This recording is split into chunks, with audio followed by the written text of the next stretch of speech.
Greetings, Middlesex community, families, staff, parents, students. This is Pete Gretz, Division Superintendent, and I appreciate you joining us today to learn a little more about how the Middlesex County Public Schools plan to open this August for the 2020-21 school year. I'm joined today by Kathleen Velez. Mrs. Velez is our Director of Exceptional Education, and we're going to talk today specifically about considerations for our reopening plan for our students with disabilities. Kathleen, thanks so much for being with us today. Thank you, I appreciate it. So Kathleen, we're just going to have a conversation. I've got some questions I'm going to ask and we'll answer them together in some cases, just to make sure that our families have all the information that they need for the upcoming school year. Our plan right now is to open school on August 24th using a couple of different options for parents. We've got a hybrid model of instructional delivery where students basically come 2 days a week and they learn by remote 3 days a week. And parents will also have the option to choose a fully remote option. And I know that our families have a lot of questions about what that's going to look like. Before we get into the details of what our parents of students with disabilities can expect, can you just get us all on the same page? When you're the Director of Exceptional Education, what are we talking about with exceptional education? Who are the students that we're talking about today? So students with disabilities are those who have gone through the process of being determined eligible for special education services. That would be students who have a speech-language impairment, a student with a specific learning disability, maybe a child with autism, or our children who receive accommodations under Section 504. So Kathleen, with either remote, fully remote, or the hybrid model, how are the schools going to meet the unique needs of these students with disabilities? So the unique needs are met based on a child's individualized needs. So it would all go back to the IEP and what type of services they require and what those accommodations would look like, whether it's in classroom face-to-face or hybrid and being done remotely. It's all personalized based on their disability. Okay, thank you. If I choose the hybrid model, how many days a week will my child actually come to school for in-person learning? Like all of our children, they're going to come to school 2 days a week. And if in the event that their needs can't be met remotely, we would then have to convene an IEP team meeting and really look at their unique needs. Again, personalizing it based on what they require and determining if that's an appropriate way to meet their needs. So what services will my child with disabilities, what services will my child actually get during hybrid learning, remote learning? They would receive the same services as if they were in the classroom from their special education teacher in collaboration with their general education teacher through specially designed instruction based on their needs. So what if as a parent, I don't like the hybrid model and I don't like remote learning? What if I want my child to come to school more than the 2 days a week for in-person learning? We would need to convene an IEP team meeting and have a conversation about what that would look like for the child if they were needing to come to school more than 2 days a week. And we would really look at what kind of services cannot be provided remotely. Let me switch gears and ask a question I know that I've heard among some of our families. The MCPS plan includes requirements for physical distancing of at least 6 feet. And if we can't accomplish the 6 feet, we're going to require face coverings. We know that there's situations where students with disabilities are going to have to be less than 6 feet. There are testing requirements, there are assessments, maybe read aloud accommodations that are given. We also know that there are circumstances where children need to be able to see their teacher's face. They need to be able to see their teacher's mouth forming words and facial expressions. How is the school going to accomplish both of those? The safety requirements, but also my child's need to see my teacher's face. So we want to, certainly keep the safety of all involved at the highest level. However, there are children who are going to require face masks that have an opening, a clear opening in them. So the school division is purchasing specific masks for children who require that, as well as the teachers. And we also are purchasing plexiglass shields for when there is one-to-one testing that is required. The other thing we're doing is making sure that all of our children have access to software programs that will allow like text-to-speech and speech-to-text, so they'll be able to hear what is being asked of them on a test with a read-aloud software.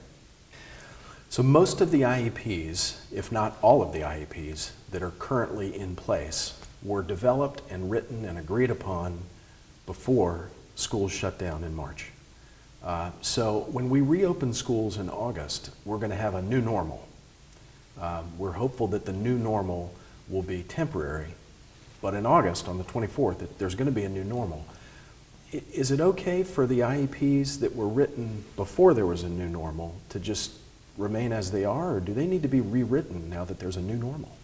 Well, based on the fact that our services will be delivered in person and virtually, we will need to amend IEPs to address in-person and the remote services as well.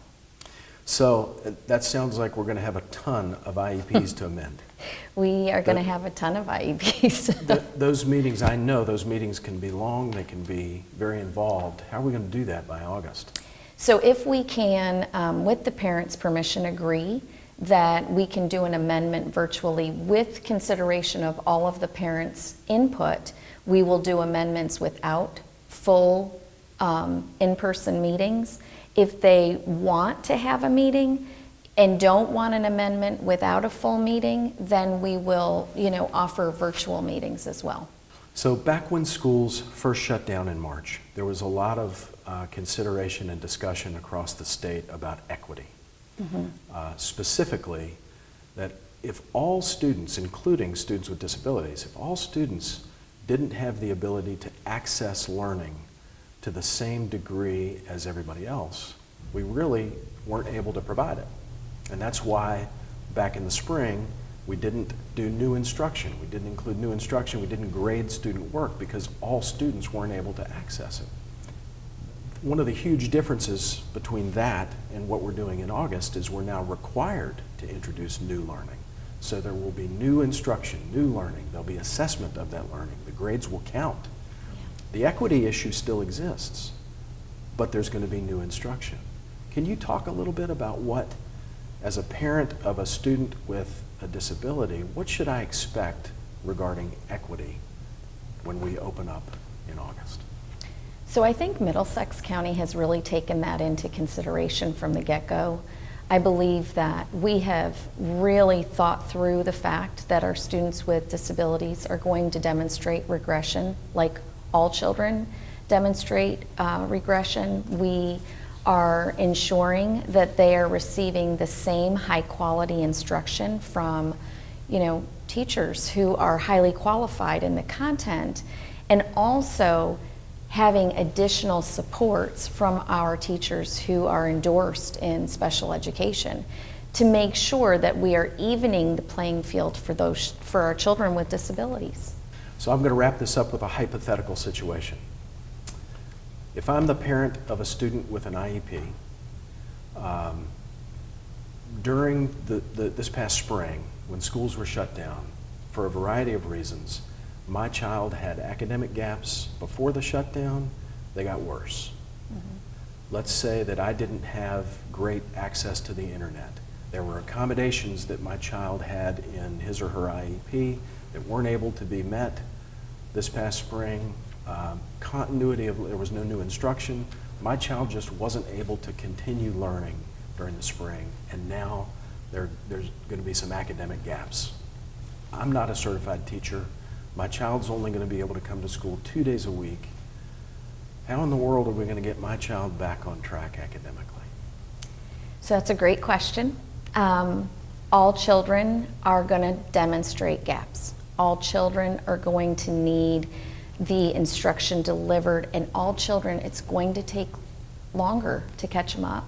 I don't expect that all of our students are going to be right where they left off when they come into school, and I expect all children are going to need more time, and it's not going to happen in just 6 months to a year. It's going to take time to catch up. Again, we want to make sure that for special education, we level that playing field for our students, and that we provide them what's appropriate and what is necessary to level the playing field. But keep in mind that, you know, even though as parents we haven't all gone to school to be teachers, you are your first teacher to your children. And so I think just knowing that special education teachers, general ed teachers are specialists. They're going to do everything they can for our students, but we always want to keep the safety first and foremost. Yeah, that's a great reminder. Sounds like a ton of communication, Yes. strong partnerships with our families, and considerations for the unique needs of kids, a lot of personalized, individualized work with our students. Well, and keeping in mind too that, you know, we've got to see where the kids are when they come back. So that's going to take a little bit of time. Sure. To really recognize where are those deficits.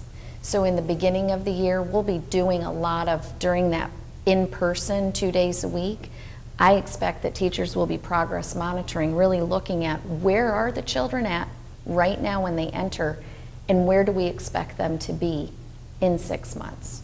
Great. Kathleen, thank you. Really appreciate you being here and answering these questions.